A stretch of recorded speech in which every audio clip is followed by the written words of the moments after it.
Lincoln TJ do PSD. Deputado, obrigado pela presença aqui na 730. Bom dia. Bom dia, Rubens. Bom dia a todos os ouvintes da 730, aos nossos amigos aqui, o Eduardo Horácio, o Kleber Ferreira, a todos aqui da nossa rádio que está nesse momento aqui participando desse debate. Ouvinte participa, WhatsApp 984001757. Mande a sua pergunta, também acompanhando a nossa entrevista em vídeo. Lá nos comentários você também faz os questionamentos. Deputado, como é que vai ficar o relatório do orçamento do ano que vem? O senhor é o relator, vai apresentar na Comissão de Finanças quando? Sim, ele já está pronto, né? Na segunda-feira a gente pretende apresentar ele numa sessão extraordinária da Comissão de Finanças para poder votá-lo já nesse dia ainda, se possível, e na terça-feira também a gente votar de forma definitiva.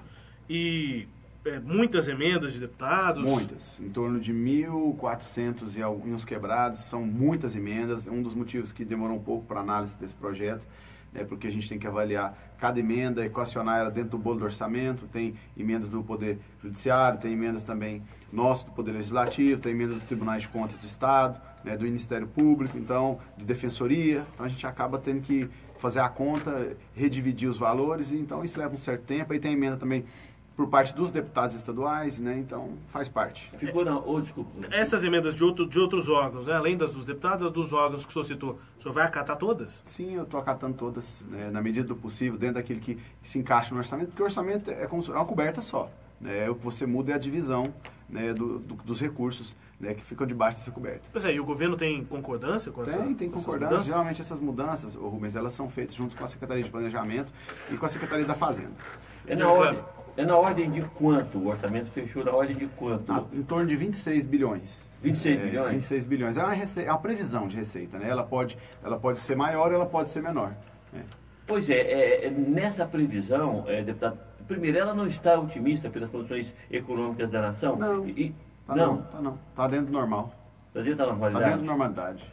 Ela prevê uma redução em relação ao que foi previsto para esse ano. Está prevendo menos do que previu para esse ano. Pois esse ano já houve em torno de 0,35% a menos. É um valor irrisório, mas demonstra a crise que o país passa, Pois e esse ano já houve um aperto muito grande para o cumprimento do orçamento. Por isso que eu estou perguntando. A previsão de receita, explica para o ouvinte como é a previsão de receita. A previsão de receita ela é baseada em cima daquilo que o Estado arrecada, em torno dos impostos, nós estamos falando de impostos. E aí o mercado já está reaquecendo, a gente tem visto já, por exemplo, a crise no próprio setor imobiliário, dias atrás nós foi noticiado na verdade, um crescimento das compras, isso alavanca o crescimento do Estado também. Então a tendência é que volte a crescer, mesmo que gradativamente.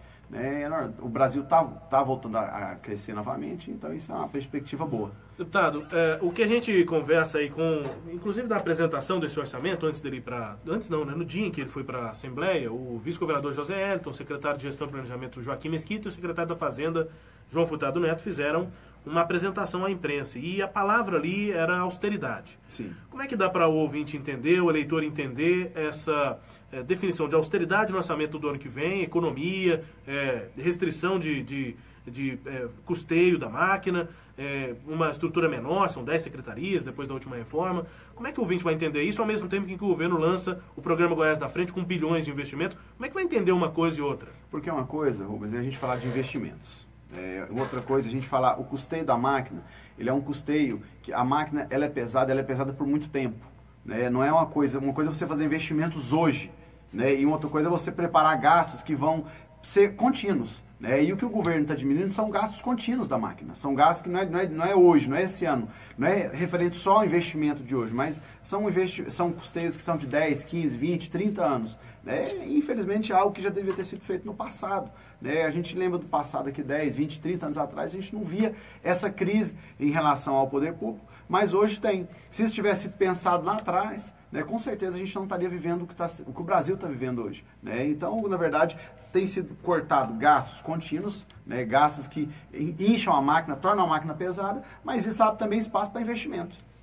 A questão do pedágio, como que o senhor vê essa questão, essa coisa de cobrar de 100 km, 60 em 60 km, o valor, é melhor cobrar o menor valor possível ou a melhor qualidade possível da pista? Horácio, eu penso que essa é uma discussão que a gente tem que fazê-la com nível, né? E não só jogar para a plateia, jogar para cima, como infelizmente alguns deputados têm feito. O pedágio é algo inevitável. Onde você vai no mundo hoje que existe desenvolvimento, até no Brasil, como a gente usa o exemplo de São Paulo, Rio de Janeiro, no Sul, você tem praças de pedágio. Agora, eu penso, primeiro passo, o pessoal tem falado, cobra IPVA. Qual é a porcentagem de rodovias que nós vamos colocar pedágio? Então, essa porcentagem tinha que ser diminuída do IPVA. Essa porcentagem tinha que ser retirada do IPVA, porque naquela rodovia lá não precisa pagar IPVA, porque você está pagando pedágio para transitar naquela rodovia. Então, são... Pois mas aí ninguém paga IPVA lá, não, porque todas as saídas de Goiânia vão ter pedágio. Não, eu falo em relação à porcentagem de rodovias do nosso estado. Então, bom, nós temos aqui 10%, 15% das rodovias que está sendo implantado pedágio, vamos tirar esses 15% então do IPVA da população. Mas é os 15% que concentra 90% do fluxo, né? O IPVA, não, de forma alguma. O IPVA é cobrado no âmbito municipal também. A gente sabe que a pessoa que mora lá em Pilar de Goiás, se ela colocar a placa da cidade, parte do IPVA vai para o município. O IPVA não é só para a rodovia estadual, né? O IPVA é para custear toda uma logística de transporte no estado também, né? Então eu penso que essa questão do pedágio, ele é inevitável, faz parte. Agora, vamos ser coerentes. Não vamos cobrar pedágio em rodovia que não está duplicada, como infelizmente está acontecendo. Está sendo discutido lá a implantação de praças de pedágio, está proposto lá para liberação. Então, tudo bem. Vai liberar? Quanto tempo até essa empresa que assumir esse trecho, ela tem para poder implantar o pedágio? Não, 10 anos, 30 anos, 40 anos? Não, tem que ter um prazo para duplicar, porque o benefício, quem anda numa rodovia que cobra pedágio e que ela oferece qualidade, por exemplo, hoje a gente sabe... A gente lembra o que era ir para Brasília tempos atrás, né, antes da duplicação, das 7 curvas. Quantas pessoas não morriam daqui para Brasília? E hoje você vai para Brasília e volta tranquilo, volta despreocupado, né? Então, assim, a população, eu penso que se tiver um preço justo e uma rodovia de qualidade, ela vai andar satisfeita. O que não dá é para cobrar um preço abusivo numa pista que não está duplicada, que não oferece qualidade, que não oferece estrutura, e aí, infelizmente, a gente sente que a gente está sendo feito de bobo. Uma outra coisa é com relação à falta de responsabilidade de quem receber, das empresas, dos consórcios que vão receber as rodovias terceirizadas, com relação ao patrimônio, com relação a essas rodovias. Não tem responsabilidade nenhuma, não tem nada proposto lá de melhorias, de investimento, de recuperação, de ampliação, nada disso. Na verdade, não tem um edital pronto. O projeto que está tramitando na Assembleia é uma autorização, o estudo está sendo feito pela Fundação Getúlio Vargas. O que muito tem sido ventilado pela oposição, vai cobrar. Dias atrás eu recebi no meu celular uma mensagem, vai ser cobrado R$70 para vir de Catalão até Goiânia. Isso não existe, não tem valor definido ainda. O estudo está sendo feito pela Fundação. Nós não podemos também espalhar. Hoje, infelizmente, as redes sociais elas servem também para você viralizar mentiras sem nenhuma fundamentação de verdade. Mas aí, deputado, o projeto não é porque o projeto está vago. Se o projeto já estabelecesse já preço mínimo, preço máximo e tudo. A gente tem isso é um estudo que tem que ser feito. A Assembleia também não tem nenhum técnico ali nessa área de trânsito, né? É um projeto que tem que ser feito por quem entende, né? E sim, aí sim, ser discutido. Sim, mas o projeto é feito pela Getop, está cheio de técnicos, claro, né? Exatamente, mas o projeto, onde tem pedágio aqui? Qual é a expertise que a Getop tem pedágio no estado de Goiás? O inteiro tem, Claro, mas a gente tem que, hoje o que nós estamos discutindo lá... Mas então, você está falando que a Getop está implantando pedágio em Goiás sem ter expertise nenhuma? Não, eu estou falando que a Getop não tem expertise e ela contratou a Fundação Getúlio Vargas para fazer um projeto eficiente. E é isso que está sendo discutido na casa lá hoje. A possibilidade da implantação de pedágio, e o estudo vai ser apresentado pela Fundação Getúlio Vargas. Não é uma coisa que está sendo irresponsável, o presidente Jaime Rincon acordou com a cabeça virada e vai pôr pedágio no estado. Não. Isso é feito um estudo, isso tem responsabilidade. E não existe a menor possibilidade também, Kleber, da gente falar que a empresa não tem. Claro que ela tem. Onde se implanta pedágio no mundo, ela tem responsabilidade com aquele trecho. Claro. E o estudo está sendo feito. Mas hoje o senhor defende o projeto do jeito que ele está? Isso não tem que ser incluído no projeto? Isso tem que ser incluído. É o que eu estou falando. Eu penso que é o que o presidente José Vista está falando. Isso tem que ser feito de forma responsável. Né? Isso tem que ser feito de forma clara para a população entender. Eu, por exemplo, não sou favorável à cobrança de pedágio na região metropolitana. Apesar de ser realidade. Como a gente falava aqui em off agora há pouco, isso, vários locais que você sai muitas vezes da cidade, para ir de uma cidade para outra vizinha, isso tem. Isso é normal aqui, é normal em São Paulo, é normal nos Estados Unidos, onde você vai, encontra pedágio, porque eles entregam aquele trecho e aí a rodovia oferece qualidade, cuida. Né? A verdade é que o pedágio, para que ele serve? A máquina pública, muitas vezes, ela é ineficaz, ela é morosa e ela é lenta. E a gente sabe que quando entrega esse trecho, uma rodovia, um buraco às vezes que aparece. Um exemplo disso foi aquele buraco que apareceu entre Petrolina e São Francisco, né? Que ficou lá 1 ano e meio, aquele buraco lá, por quê? Porque tinha um problema, tinha um contrato naquele trecho, a empresa que tinha o contrato de manutenção ali não tinha previsão para aquele gasto, tinha que fazer uma licitação e vai demorando, e o buraco ficou ali mais de ano. Né? Se aquele trecho, naquela época, tivesse sido privatizado, aquilo ali, a empresa teria que ter prazo, né? Isso tem que ser previsto no edital, ela tem prazo para entregar a rodovia pronta. Né? Então, assim, é uma forma de ter um Estado menor, mas, claro, a gente tem que entender que o objetivo disso é trazer o benefício para o cidadão. Mas o senhor está defendendo os pedágios. O senhor eu defendo qualidade. Né? Mas o senhor defende que o projeto tenha que o projeto mais definições do que ele tem hoje. Claro, ele está muito vago. Não tem como a gente... O projeto hoje é um cheque em branco. Não tem como, não é um cheque em branco. Ele não é um cheque em branco, ele é um projeto que autoriza a criação de pedágio, o estudo está sendo feito, e eu penso que o que tem que ser colocado, Horácio, é que é o seguinte, uma vez o estudo feito, ele tem que ser reenviado para a Assembleia, para ser discutido, e aí sim ser implantado. Né? A Assembleia ela é a caixa de ressonância da população, então ele tem que ser, todo o processo, eu penso, ele tem que passar pela Assembleia também, porque a representatividade do povo está ali para poder discutir isso. E falta também os mecanismos de controle do poder público sobre as empresas que vão receber essas estradas. De todo jeito, uma coisa é a postura a favor ou contra o pedágio, outra coisa é a postura a favor ou contra aquele formato de projeto. Aquele formato de projeto não atende o Estado, não atende a sociedade e atende muitas empresas. Com certeza. O deputado apresentou aqui a proposta, então, para fazer o cálculo, né? Eu fiz o cálculo sobre as porcentagens aí da quantidade de rodovias que estão sendo privatizadas. Eu fui fazendo aqui.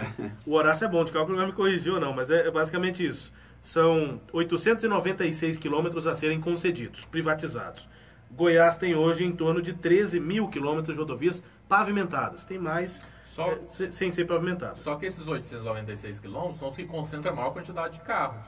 Foi feito um estudo prévio pela própria FGV até porque sobre o fluxo nesses trechos. São os trechos mais viáveis para privatização. Porque ninguém vai querer, a empresa não vai pegar um trecho que não passa quase... Ninguém vai pegar para não ter lucro. A verdade, a empresa não vai ter interesse se ela não for pegar para ter lucro. Mas aí a proposta do deputado é que fizesse o cálculo aí da porcentagem, 896 quilômetros diante de 13 mil, dá um pouco menos de 7%, seria mais ou menos já é um desconto. O desconto no IPVA. Já é um desconto. É um critério. Né? É um critério, já é um avanço. Né? E poderia também equacionar, Horácio, também a questão... Mas o senhor vai apresentar essa emenda? O governador topar um negócio desse, qual a chance disso? Olha, isso tem que ser discutido. A Assembleia é uma casa de discussão. Né? Isso tem que ser discutido. Eu pretendo levar isso sim. E não existe dificuldade nenhuma depois também da gente poder discutir isso no futuro, apresentar esse projeto, né, para o governador. A verdade é, esse tema precisa ser mais discutido, precisa ser debruçado pelos deputados e isso precisa ser avançado. Fazer uma audiência pública, discutir com a população isso, né? Então eu penso que a gente não precisa ter pressa para esse tipo de coisa. Tá, outra questão, a gente abordou isso aqui, falta de quórum na Assembleia. O senhor defende corte de ponto?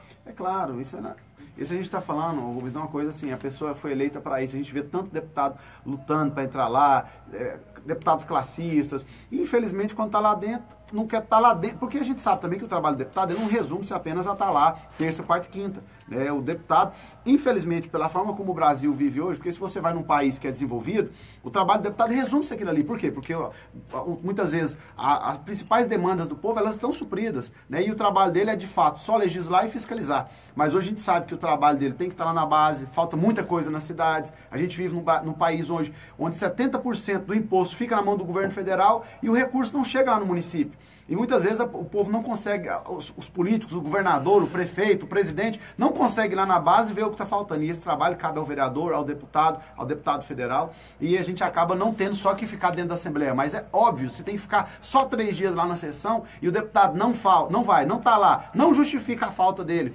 Uma justificativa plausível, tem que cortar o ponto. Deputado, e na eleição de 2018, o senhor tem a definição de que vai ser candidato a deputado federal e de que não vai ser pelo PSD? Sim, essa definição está bem clara, né? Eu já comuniquei ao presidente Vilmar Rocha a respeito da minha saída dentro da janela partidária no ano que vem e eu não pretendo mais disputar. Eu sou pré-candidato, sim, a deputado federal. E para qual partido o senhor vai? Eu vou para o PROS. Eu assumo a presidência dele.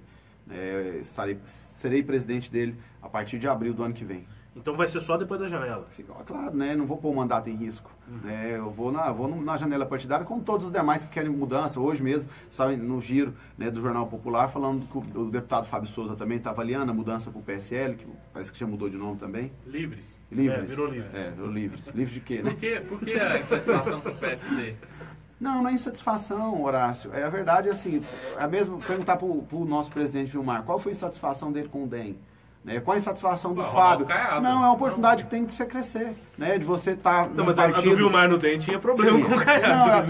Mas não é o meu caso. É uma oportunidade que tem de crescer, eu não tenho insatisfação com o Vilmar, nós já discutimos isso aqui no passado. Não, mas por que o senhor acha, então, que vai crescer mais no PROS do que no PSDB? Porque é muito diferente você ter um partido na mão, você poder trabalhar, você ter a oportunidade de implantar da mesma forma. O Vilmar saiu porque ele queria implantar o que ele acreditava, né, que era possível, que ele acreditava como política, e ele está tendo a oportunidade de fazer isso agora. Né? Eu quero ter essa oportunidade também, principalmente a gente sabe que com a reforma, agora a mini, ridícula reforma política que aconteceu, mas a tendência é diminuir a quantidade de partidos, concentrar mais votos nas siglas e você, obviamente, ter menos partidos e, obviamente, o partido se torna mais forte. Então, se você não muda para um partido agora, não trabalha esse partido, dificilmente você vai poder acontecer isso no futuro. O senhor teve essas garantias aí da presidência do partido? Claro, conversou com o Eurípides Júnior? Quem o senhor conversou? A gente tem conversado, já vai fazer um ano que a gente está conversando a respeito disso.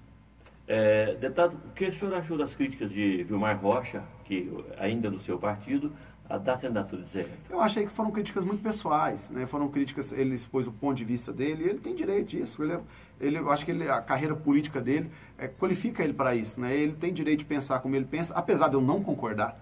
Não, o que tem de crítica pessoal ali? Só crítica política, não? Crítica, ele emitiu a crítica dele pessoal. Ele não falou em nome do partido, né? Ele não falou em nome dos demais, até porque muitos dos demais, assim como eu, já nos manifestamos que tem um pensamento. O Vilmar, ele dá muito espaço para as pessoas discordarem, concordarem. Se tem uma coisa que o Vilmar é uma pessoa muito democrática e que escuta as pessoas, mas ele não abre mão também daquilo que ele acredita, do que ele pensa. A prova disso foi a entrevista que ele deu, né? Uma entrevista dura, uma entrevista onde ele deixou claro o que ele pensa e ele tem direito para isso. Eu acho que ele é uma pessoa livre para poder expressar o que ele pensa. O senhor vai mudar de partido, mas vai continuar na base do governo estadual, na base do governador Marconi Perillo. Uma coisa é a minha posição. Eu tenho uma parceria, uma fidelidade, eu faço parte desse governo, defendo as ideias que esse governo. Agora, a questão do partido, se o partido vai ficar na base ou não, vou ser muito sincero, Rubens, vai depender do espaço que o partido for ter no governo.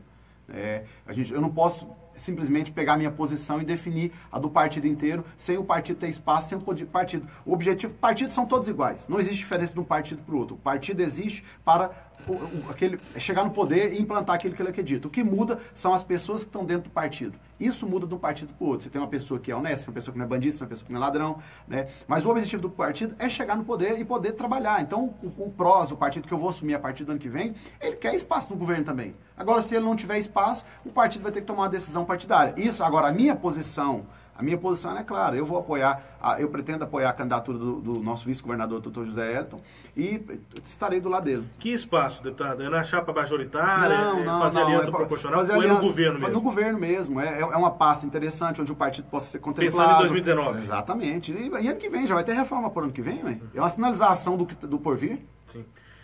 Sobre o mérito da crítica de Vilmar Rocha, ele diz que, ele não fala diretamente, ele não cita diretamente José Elton, mas diz que a base precisa de uma alternativa e uma pré-candidatura que possa unir a base e que possa vencer as eleições. Indiretamente, ele diz que o José Elton não une a base e não tem muita viabilidade de vencer a eleição. Eu não concordo. Ele falou também que tinha que ser um nome fora do político, né? O Zé Elton nunca disputou a eleição. Fora da base política. Não, o Zé Elton nunca disputou a eleição. Ele era advogado, um excelente advogado. Se for assim, o próprio discurso dele é favorável ao Zé Elton, porque ele era um outsider. Né? Ele tem 8 anos que ele está na política, mesmo como mandatário de vice-governador. Né? Então, assim, nesse contexto, os melhores nomes hoje é do Dr. José Elton e do senador Wilder Moraes, são outsiders, são pessoas que tiveram a carreira bem sucedida antes, então eu não concordo com isso. Eu penso que hoje, Rubens, a gente não está falando mais, ao invés, por exemplo, eu estava vindo para cá, escutando as entrevistas do deputado federal Daniel Vilela. A gente só escuta crítica, é só bate-boca, você não escuta proposta mais. Né? A gente só vê um subir no palanque e destruir o que está acontecendo. O povo não quer isso, o povo quer saber o que pode mudar, o que pode melhorar. Né? Essa política de ódio que ainda está sendo disseminada aqui por Goiás. Não. Ao invés de falar, deputado Daniel Vilela, apresenta propostas. Se você não concorda com a forma que está sendo conduzida, o que você quer mudar? O que você quer mudar de concreto? Né? Da mesma forma o senador Ronaldo Caiado, né? Da mesma forma o doutor José Elton também. Eu acho que a gente está precisando avançar nesse tema e deixar de fazer só essa política raivosa de dizer, olha, eu sou melhor porque o outro é pior. Não, eu sou melhor por quê? Quais são as suas ideias? Quais são as suas propostas?